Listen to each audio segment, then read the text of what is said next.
2007년 아주 드물게도 미국과 영국 두 나라가 함께 합작하여 만들어서 내놓은 영화가 있습니다. 1807년에 영국에서 노예 무역 폐지법이 통과된 지 200주년을 맞아서 기념으로 만든 영화인데요. 윌리엄 윌버포즈라는 실제 인물을 그렸습니다. 그렇게 크게 흥행하지는 않았지만 많은 이들에게 감동을 준 작품입니다. 윌리엄 윌버포즈는 영국에서 태어나서 유복한 가정에서 자랐습니다. 18살에 캠브리지 대학을 입학하고 21살에 하원 의원에 당선됐습니다. 그래서 25살에 하나님을 만나게 되면서 인생관과 세계관이 바뀝니다. 하나님의 부르심, 소명을 그때 받았어요. 정치가로 자기 명예와 자기 성공을 쫓아가지 않고 하나님을 섬길 것을 결단합니다. 그래서 가장 좋은 방법으로 정치인으로 가지고 있는 이 정치적인 영향력을 발휘해서 세상의 불의와 싸우는 그런 사명을 감당하기 시작합니다. 1562년에 영국에서 노예 무역이 시작되었는데요. 그 다음에 산업혁명이 일어나게 되면서 엄청난 이 무역, 노예 무역이 이루어집니다. 150년 동안 200만 명이 넘는 노예들이 수입됐습니다. 영국 국가 재정 수입에 이 노예를 무역하는 게 3분의 1을 차지할 정도로 대단한 경제를 이루었습니다. 하지만 윌버포즈는 하나님의 뜻, 모든 인간은 평등하다라는 그 뜻에 따라서 당시 최고의 불이었고 악행이기도 했던 노예 제도를 폐지하는 법안을 냅니다. 그런데 150번이나 낸데 반대가 너무 심한 거죠. 국왕을 비롯해서 국가 권력자들이 계속해서 방해하고 반대했습니다. 하지만 1807년 그가 48살 되는 해에 노예 무역 폐지법이 통과됩니다. 그리고 35년이 지나서 62세가 되었을 때에 노예 제도가 폐지됩니다. 그리고 72살, 72세가 되던 해에 전 세계의 이 대영 제국 전역에서 노예 해방법이 통과되고 2달 지나서 하나님의 그 마지막 부르심을 받고 세상을 떠납니다. 그때 그에게 남겨진 별명이 영국의 양심입니다. 이 영화 제목이 Amazing Grace인데요. 나 같은 죄인 살리신입니다. 우리가 잘 알듯이 이 찬송을 지은 이가 존 뉴턴이라는 분이죠. 근데 이 존 뉴턴 역시 노예 무역상이었습니다. 그 노예선의 선원으로 있다가 노예선의 선장이 된 사람입니다.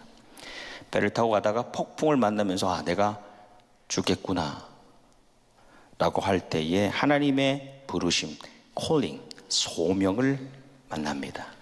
그리고 이어지는 사명을 감당하기 위하여 사제가, 목회자가 됩니다. 그가 노년에 지은 찬송이 Amazing Grace.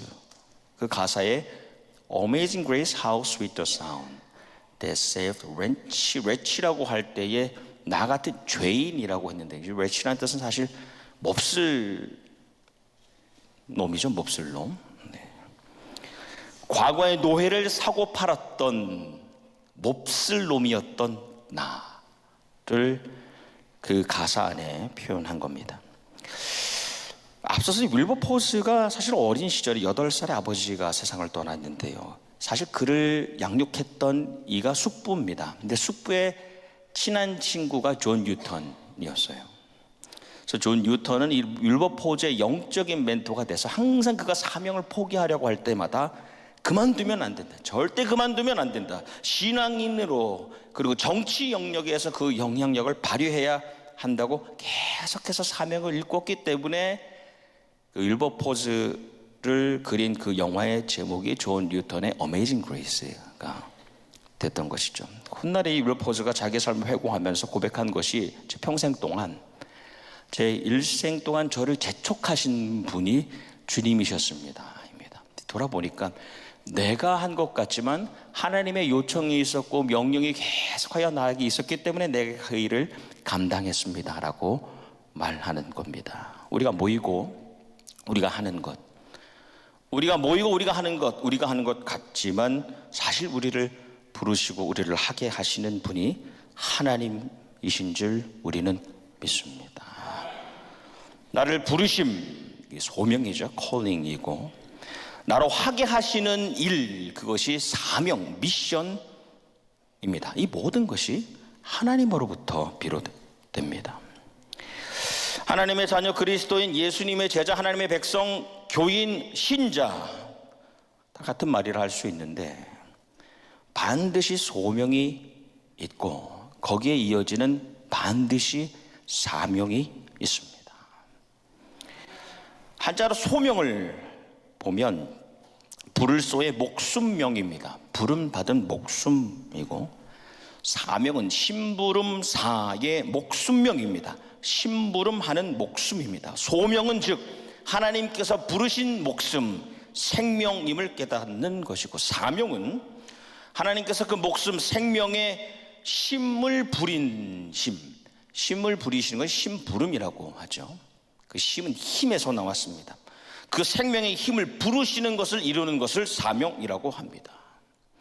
그래서 소명이 늘 먼저 있고, 소명이 있다면 반드시 사명이 있고, 사명이 있다면 분명한 그 사명 안에 사역들이 있어요. 이 시대 하나님의 사람이요 예수 그리스도의 제자요 하나님의 백성이고 하나님의 사람된 우리가 소명을 느끼면서 사명을 이루어가기를 원하는 겁니다. 이제 출애굽기 말씀을 함께 나누게 되는데, 출애굽기를 여는 부분에 보면 이스라엘 백성들이 애굽에서, 이집트에서 생육하고 번성하였음을 우리에게 알려줍니다.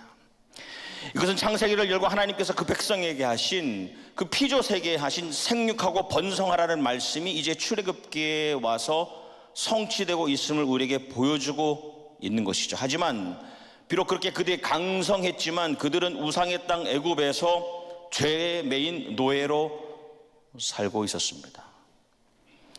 그들을 약속하신 땅으로 다시 데려오시는 것이 하나님의 꿈이었고 하나님의 계획이고 그것을 선포하고 이행하시죠. 그런데 그저 그들이 가나안이라는 좋은 땅, 살기 좋은 땅에 살게 하시는 것이 하나님의 꿈 계획이 아니라 하나님의 말씀이 다스리시는, 통치하시는 하나님의 백성의 공동체, 사람의 말이 아니라 하나님의 말씀이 통치하시는 백성들의 공동체를 그 가나안 땅에 세우시라는 것이 하나님의 꿈이고 계획이었던 겁니다. 그 출애굽의 이유가 무엇이냐? 좋은 가나안 땅에 가는 것이 목적이 아니라 출애굽 자체의 그 목적과 이유는 하나님의 백성을 만들어서 그들이 하나님을 예배하게 하는 것이 그 출애굽의 목적이었습니다. 하나님께서 그 꿈과 계획을 위해서 이제 모세를 택하시고 호렙산으로 부르시죠. D.L. 무디 선생의 모세를 이렇게 해석한 것을 보면 모세의 전체의 생애를 세 가지의 단계로 나눕니다. 첫 번째는 something의 단계입니다. something. 왕궁의 왕자로 살면서 내가 내 능력으로 뭔가 something을 할 수 있다라고 느끼는 때입니다. 두 번째는 nothing의 단계입니다. 이제 광야의 목자로 살면서 와, 내가 내 능력으로는 이제 뭣도 할 수 없겠구나, 무엇도 어떤 것도 할 수 없겠구나라고 느끼는 그런 때입니다. 마지막에 그 세 번째는 everything의 단계인데, 내가 내 능력이 아니라 하나님의 능력으로는 내가 모든 어떤 것도 할 수 있겠구나라는 그런 경지입니다. 그래서 하나님께서는 내가 원하면 내 능력으로는 뭐라도 할 수 있겠구나라는 모세를 왕궁에서 빼내시죠. 그래서 다 버리고 다 벗기십니다.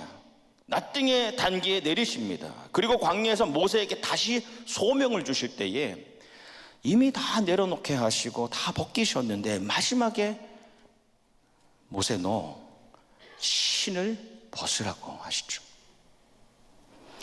그가 마지막에 그 광야의 상황에서 자기를 보호하고 방어할 수 있는 필수품, 이건 정말 있어야 되겠다, 이것만은 안 됩니다라고 했던 그 신발, 그래서 사실은 그의 삶에서 가장 부정하고 가장 더러웠던 그 신발을 벗기시는 겁니다.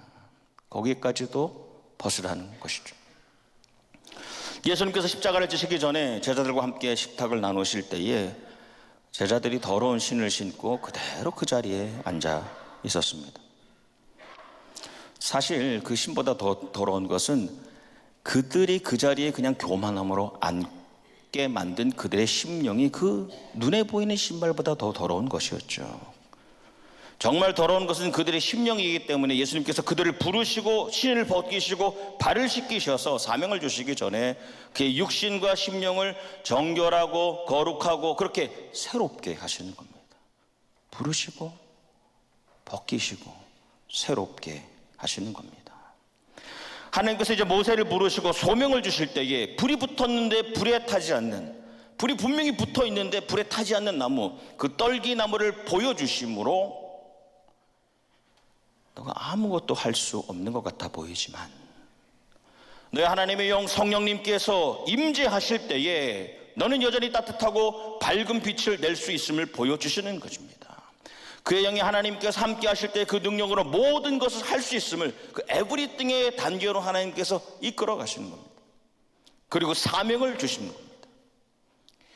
오늘 우리가 나눈 말씀의 10절 말씀에 보면 이제 내가 하나님께서 너를 바로에게 보내어 너에게 내 백성 이스라엘 자손을 애굽에서 인도하여 내게 하리라 합니다. 분명히 하나님께서 내가 뭐뭐를 하리라라고 하셔서 모세에게 사명을 명령하시는 그 주어도 하나님이시고 결국 그 사명을 이루어 가시는 분도 그 주체도, 그 서브젝트도 하나님이심을 분명히 알려주고 계십니다. 근데 그 다음 11절 말씀에 보니 모세가 하나님께 아뢰되 내가 누구이기에 바로에게 가며 이스라엘 자손을 애굽에서 인도하여 내리까. 모세는 내가 어떻게 하리까, 내가 어떻게 하겠습니까? 로 결국 그에게 주어진 그 사명의 주어 역시 자신이 되는 것이고 결국 그 사명을 이뤄갈 것도 자신이기 때문에 할 수 없겠다라고 변명하는 겁니다. 오늘 말씀의 제목이 내가 그리고 내가인데, 처음에 내가는 하나님께서 하시는 내가이고 그 다음에 내가는 모세가 내가 어떻게 합니까? 이거 마지막에 하나님께서 다시 내가 할 것이라고 알려주시는 겁니다. 하나님께서 내가라고 말씀하실 때 근데 모세도 내가라고 응대하는 이 방식, 이 패턴이 그 다음에도 계속 이어집니다. 하나님께서는 내가 말하였거니와, 내가 말하지 않았냐, 내가 너희를 인도하여 가나안으로 올라가게 하겠다고 하면, 네가 그렇게 이야기하면 그들이 너의 말을 들을 것이다 하셨습니다. 그리고 그 후에 실제적인 능력을 보여주셔서 지팡이를 뱀으로 만드시고 뱀을 지팡이로 돌리시고 손에 나병을 주셨다가 그 나병을 회복시켜 주십니다. 그런데 모세는 계속하여 반문하고 거절합니다. 하나님께서는 내가 너를 불렀고, 소명 주심이죠. 내가 너를 불렀고 너의 신을 벗겼고 너를 새롭게 하였고 이제 내가 너를 통하여 할 일을, 바꿔 말하면 내가 너를 통하여 할 일을, 너를 통하여 결국 내가 할 일을 알려주십니다. 사명을 주십니다. 근데 모세는 내가 못하겠습니다 라고 응답합니다. 사실 내가 못하겠습니다 라고 하지만 안 하겠다는 것이죠. 못하는 것이 아니라 안 하는 겁니다. 거부하고 불순종하는 겁니다.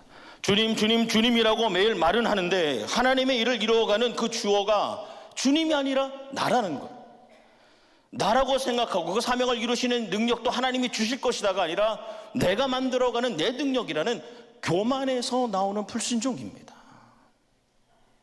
모세가 반문하고 거절하고 거부하고 불순종하는 것, 여러분 이 모습이 저와 여러분 모습 아닙니까? 계속하여 반문하고 때로는 거절하고 거부하고 불순종합니다. 조금도 쓰임받기를 싫어합니다. 조금이라도 섬길받기를 좋아합니다. 조금이라도 쓰임받기를, 조금이라도 드리는 것을 싫어하고 조금이라도 받고 조금이라도 섬김받기를 좋아하는 우리의 모습이지 않습니까? 못하겠습니다. 그래, 주님 못하겠습니다라는 말은 말에 맞지가 않습니다. 주님이라고 인정하면서 주님의 일을 내가 못하겠다는 것은 못한다는 것이 아니라 안 하겠다는 것이죠. 예수님께서 부활하시고 갈릴리 호숫가에 먼저 가셔서 제자를 다시 부르시죠. calling, 다시 부르십니다. 친히 불을 피우시고 그 따뜻한 모닥불을 피워주시고 베드로에게 물으시죠. 그를 다시 불러서 소명을 주시고 물으십니다. 내가 나를 사랑하느냐? 3번을 물으심으로 3번을 새롭게 하시는 겁니다. 내가 나를 사랑하느냐? 네, 제가 주님을 어떤 것들보다도, 이 어구보다도, 이 어선보다도 주님을 사랑합니다. 네, 제가 어떤 사람들보다도 주님을 사랑합니다 라고 고백할 때에 사명을 주시잖아요. 내 양을 먹이라. 내 양이 아니라 내 양을 먹이라 합니다. 너에게는 양이 없어.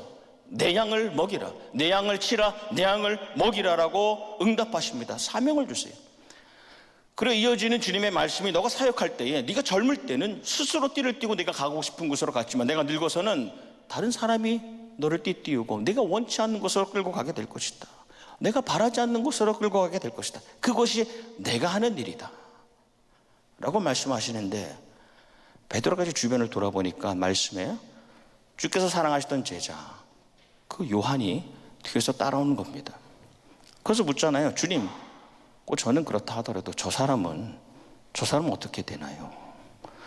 라고 물을 때 주님의 마지막 응답이 내가 올 때까지 그가 살아있기를 내가 바란다 한들, 내가 다시 올 때까지 저 제자가 요한이 그때까지도 산기를 내가 원한다고, 내가 바란다고 한들 그게 너랑 무슨 상관이냐? 너는 나를 따르라 라고 말씀하시면서 요한복음이 마칩니다. 그리고 바로 이어지는 사도행전에서 주님께서 그 베드로의 그의 목숨의 힘, 생명의 부름, 그것을 위하여 마음껏 주님께서 사용하시지 않습니까? 오늘 떨기나무 풀 앞에서 이어진 하나님과 모세의 대화, 그 대화의 마지막 부분에 보면 모세가 또 변명을 합니다. 세 번역의 말씀으로 보면 이렇습니다. 주님 죄송합니다. 이렇게 말해요. 주님 죄송합니다. 저는 원래 말재주가 없습니다. 입이 둔하고 혀가 무딘 사람입니다. 주님 죄송합니다. 우리가 잘 아는 사도 바울이 다메섹을 향한 길에서 사울아 사울아 부르시는 그 음성을 듣고 소명을 받죠. 부르심. 그러고 난 다음에 눈에서 비닐과 같은 것이 벗겨집니다. 마치 신이 벗겨지듯이 정결하고 거룩하고 새롭게 됨을 경험합니다. 그리고 이방인을 위한, 특별히 이방인들을 위한 사도로 사명을 주십니다. 그것을 감당하고 이 사도행전의 마지막 26장 말씀에 보면 그의 그 사명 안에 있는 마지막 사역, 로마를 향해 가는 그 여정 직전에 아그리빠 왕 앞에서 변호를 합니다. 사실은 자기를 변호하지만 자기 신앙을 간증합니다. 이전에 하나님께서 나에게 처음 나를 부르시고 사명을 주셨을 때 그때를 간증합니다. 그날 다메섹 도상에서 눈부신 빛을 보고 정오의 빛보다 더 밝은 빛을 보고 다 엎어졌을 때 주님의 음성이 사울아 사울아 내가 어찌하여 나를 박해하느냐. 그 다음 말씀이 가시채를 뒷발질하기가 내게 고생이니라. 가시채는 소몰이 할 때, 소가 다른 곳으로 가려고 할 때에 길을 바로 잡아줄 때 쓰는 끝이 뾰족한 채찍과 같은 그런 막대기입니다. 그걸로 하나님께서 가시채로 바로잡기를 원하셨는데 계속하여 사도 바울이 다메섹 도상에 주님을 진짜로 만나기 그 직전까지 계속하여 뒷발질 쳤다는 겁니다. 잘못 찾아오셨습니다. 내가 아닙니다. 그동안 하나님께서 바울을 부르시고 그를 이끄시려고 했지만 소처럼 뒷발질하여서 그것을 거부하고 반문하고 거절하고 불순종하였다는 것이죠.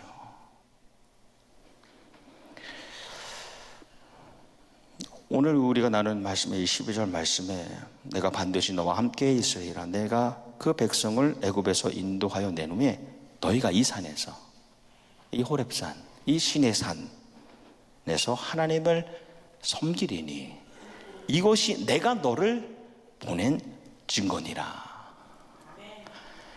사실 이 말씀은요, 일반 상식으로는 이해가 되지 않는 말씀입니다. 말이 안 돼요.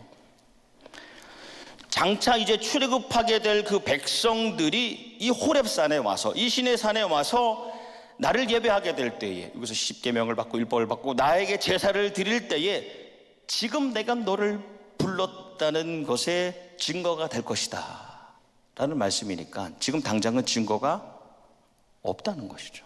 아무 증거 없다는 겁니다. 아무 증거 없어도 믿음만을 가지고서 가라는 것이죠. 모세가 믿음으로 순종하여 사역으로 나아가기를 위한 요청이고 주님의 명령입니다. 아들 이삭이 정말 하나님의 약속이고 이 녀석이 죽는다 해도 다시 살아날 것이라는 그 증거, 그것을 확인하기 위해서는 아브라함이 믿음으로 순종하여 모리아산에 갔어야 됐습니다. 아무 증거가 없어요. 그가 살아날 것이고 거기서 그 모리아산 수풀에 걸린 양을 가지고 제사 예배 드릴 것에 대한 아무런 증거가 없었습니다. 하지만 믿음으로 순종하여 갈 때에 모리아산에 메어있는 양으로 드리는 예배까지 나아갈 때에 하나님께서 말씀하신 이 아들이 약속의 아들이었구나, 죽어도 살려주실 것이구나 라는 증거를 받게 되는 겁니다. 그날의 모세를 또 사무엘과 다윗, 이사야와 다니엘, 베드로와 바울을 부르시고 신을 벗기시고 눈에 비늘을 벗기시고 정결하게 하시고 거룩하게 하시고 새롭게 하시며 사명을 주신 그분, 그 하나님께서 오늘 누구를 부르시는가요? 내 아내도 내 남편도 아니요 내 자녀도 아니요 나를 부르시고 나를 정결케 하시고 나를 사용하기를 원하십니다. 영적으로, 물적으로, 인적으로 하나님께서 나를 부르시고 나를 사용하기를 원하십니다. 내가 누구를 보내며 누가 우리를 위해 갈고, 주님의 그 요청과 명령에 주님 잘못 택하셨어요가 아니라 주님, 내가, 저희 가정이, 우리 나성영락교회가 여기 있습니다. 응답하고 그 목숨과 생명이 닿을 때까지 심부름, 그 힘을 쓰임 받는 그런 교회, 그런 가정, 그런 인생이 되시기를 주님의 이름으로 축복합니다. 우리는 다 이미 소명을 받은 자입니다. 소명을 다 받았습니다. 그리고 하나님께서 사명을 주셨습니다. 여전히 세상에는 얼마나 노예와 같은 삶을 살고 있는 이들이 많지 않습니까? 노예같이 살아가는 수많은 이들을, 노예가 아니요 이미 출애굽한 백성으로, 하나님의 백성으로 그들이 만들어가는 공동체, 하나님의 나라로 이끄는 거룩하고 아름다운 사명, 그리고 사명 안에 있는 구체적인 사역들을 감당하는 오늘의 사명자로 살아가는 저와 여러분, 우리 모두가 되시기를 주님의 이름으로 축원합니다. 아멘. 기도하겠습니다. 주님, 우리가 그저 왔다 그저 가는 인생 되지 않게 하시고 소명을 받은 자로 늘 정결하고 거룩하게 살며 하나님의 사명, 나를 부르시고 나에게 주신 심부름 잘 감당하는 인생 되게 하여 주시옵소서. 사명자의 모임 우리 나성영락교회가 이때에 하나님께서 부르신 생명 살림과 영혼 구원의 사역을 잘 감당케 하여 주시옵소서. 예수님 이름 받들어 기도합나이다. 아멘.